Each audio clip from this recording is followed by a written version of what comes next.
Chocolate milk shake बनाने की तरकीब। अज्जा: दूध 2 कप ठंडा, कोको पाउडर या चॉकलेट सिरप 2 खाने के चम्मच, चीनी 2 खाने के चम्मच हसब जायका, 2 स्कूप्स वनीला या चॉकलेट आइसक्रीम, आइस क्यूब्स चंद टुकड़े, कर्म और चॉकलेट शेविंग टॉपिंग के लिए। तरकीब: ब्लेंडर में दूध, कोको पाउडर या चॉकलेट सिरप, चीनी, आइसक्रीम और आइस क्यूब्स डालें।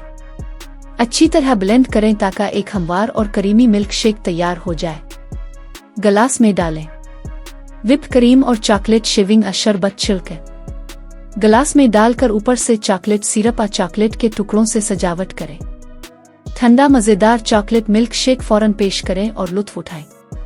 इस तरह आसान घरेलू चॉकलेट मिल्क शेक बनाएं जो करीमी और जायके से भरपूर है।